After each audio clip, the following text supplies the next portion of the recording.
Many political insiders expect Fianna Fáil leader Micheál Martin to be our next Taoiseach if he can strike a deal with the Greens and Fine Gael to form a new government. But it's a tough time to take on that top job, with the economic implications of the COVID-19 crisis becoming ever more apparent. So what's his plan to move us towards recovery, and will we have any money left to build public housing or sort out the issues in our health system? Micheál Martin, you're very welcome to the show this morning. Thanks so much for joining us. Lots of big questions there, as Ciara says. Let's start with a question we ask everybody who comes on the show. How has this crisis affected you on a personal level, and how you've been living your life, and in terms of you and your family in the last couple of months? Well, I'm here in Dublin, and I think it's changed all our lives. Some, obviously, for those who've lost their loved ones, it's been an extraordinarily traumatic time, and those who've had family in hospital. Thankfully, we've been spared all of that. I think people are walking a lot more. I'm walking a lot more, reading a lot more in the evenings, at the weekends. What do you read? Well, Colin McCann's A Paragon, which is I love Colin McCann, and it's a fabulous book. A tough one. And when in politics, you're in and out of books, which is a problem, because there's a meeting or there's a phone call and you're saying, whatever. But and then Hilary Mantel's The Mirror and the Light. Which it's a lovely light reading in the evening, is it? I got a gift of that, and I never thought I'd say today that I'd be kind of wishing Cromwell on, given the way we were told terrible things about Cromwell when we were children. No Netflix recommendations, no? Sorry? No Netflix. I haven't got there, no. Yeah.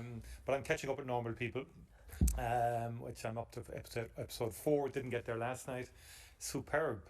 Haven't been a bit shocked now by some of the scenes, no? I think it's a very good portrayal of the awkwardness and the beauty of young love, isn't it? And the acting is superb.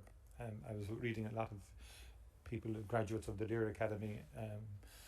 It's very, I think, good for in terms of where Ireland is going. That such young talent is emerging from our colleges and in the artistic world. And that Sally Rooney's, what a wonderful achievement for her, both the novel itself and now having it watched all over the world. I think it's. I bought the book for my daughter at Christmas.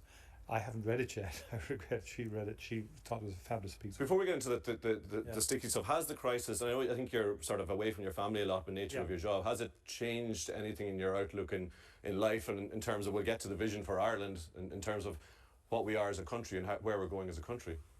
Well, yeah, I mean, I would always, I'm known as, I walk a lot, I'm in touch with nature a lot. I think it's given us all a greater appreciation of nature. It's interesting, isn't it, the time this has happened, nature is growing, and in many ways it's lulled us into a false sense of, we're almost sheltered a bit in terms of the weather we've had in the last number of weeks, despite the trauma and the crisis.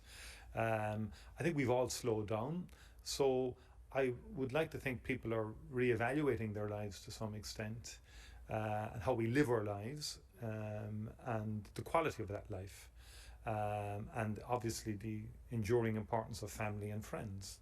On Friday evenings we have Zoom meetings and we call it On the Wall, because during the summer we're literally on the wall outside a particular pub in West Cork. So the Zoom meeting has the name of the pub and On the Wall. Metaphorically, we're on the wall now. Drinks are real, but the wall is not. Yeah, exactly. Yeah, exactly. Is there one thing? And it's a way of connecting. And people are saying, "Would we ever see the day again when we will be physically on the wall with the sea behind us?" So is that the one thing you're looking forward to if things get back to normal? It's one of those things, yeah. Sport. I kind of feel sorry for a lot of sports players. Every year matters to a young sports player. Every year matters. I was watching it was on the news last night. I think it's a kid who watched from the Midlands, a boxer. She's luckily enough. She's saying, look, her hand was injured, so the Olympics next year might suit her. If you're a Gaelic footballer, hurler, rugby player, soccer player, this could be your season. And those 12 months, that means a lot to a sports player. And let's be honest, Cork needs those good seasons, don't we? We do, yeah. We're looking forward to this year. We always do spring a surprise. I just want to move on now, because we know the government formation talks are taking place. Have really started in earnest since Monday. And today, I suppose we're going to be looking at the economy, and we've heard that there's quite a bleak economic outlook, or quite a stark economic outlook, going to be presented by Pascal Donoghue with a 30 billion deficit at best by the best of the year. In your opinion, sum up the economic outlook for Ireland in the short term. It's going to be very, very difficult. I'm not so sure people realise the enormity of the challenge that is ahead of us in the economy. Will demand return to the economy? We've had the initial, if you like, shutdown shock. Initially, people thought there'd be this kind of V-shaped recovery, that everything would bounce back. It's unprecedented. And so sectors of the economy have been closed down. Will they reopen that quickly? Hospitality, travel, aviation, and all of that. So I'm very aware of the enormity of the challenge, the need for Europe to work in a combined way in terms of the funding power to engineer a restoration of the economy. It looks like we could have up to a 30 billion deficit. Now, the challenge for us over the next 2 to 3 years will be we must prioritise certain things. I mean, housing to me, the capacity of people to either own a home or get housing is key. Education, it's been the hallmark of our party and my own life really has been about educational opportunity. I'm passionate about it. I think we need to protect education. We need to make sure children get access to education again. I worry about the fact that children are out of school for so long in terms of their development. The child develops very quickly from an earliest age. But do people in your position need to be honest with the Irish people now?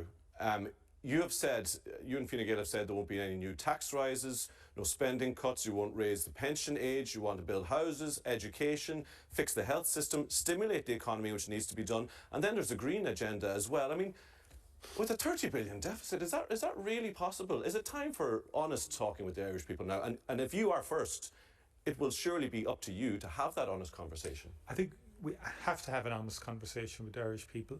And I think if a government and when a government is formed, it's a partnership and it needs to be honest with people collectively. But then we have to be clear as well, what are our priorities? I mentioned earlier the reorganising of life or in terms of the quality of life and so on. So, you take a lot of people are remote working now. The evidence is that some of that has worked, not all of it has. We might get a rebalancing of the workplace in the future post-COVID, and we might see a lot more remote working. That has implications for congestion, traffic, pollution, greenhouse gas emissions. So there might be, a crisis does give opportunity. Do you see yourself driving that, or your government that may happen in the next few weeks driving that? I think we collectively as a country have to drive that, and yes, that would be a priority of mine, certainly as a political leader, is to say, look, here are areas where we can change what we've been doing. But we all knew before the last election, commuter stress is enormous. It was articulated by a lot of people. Can we reduce that? In terms of housing, before the COVID-19, people were saying if you build too many houses, you'll overheat the economy. Now we have a dramatic fall in GDP, and therefore the construction industry represents an opportunity domestically to help to reboot the economy. But tax rises and pension age remains off the agenda, is that? Well, we will be borrowing a lot for the next number of years, and almost all economists globally are agreed on that. The challenge will be, I think, can we release some of that borrowed money to productive purposes in terms of long-term productive purposes in terms of building, if you like, more houses, better infrastructure. Do we create the opportunity, for example, to have more greenways, cycleways as well, which are important? But housing will not go away. And one worry I'd have talking to people in the construction industry, because when that is reopened, there will be greater degree of social distancing, productivity levels will fall because of that, so the output of housing will fall. So we have to keep our focus on house building and dramatically, in my view, over the next number of years, so that we don't return to the crisis we had before COVID in terms of homelessness and the inability of people to access houses.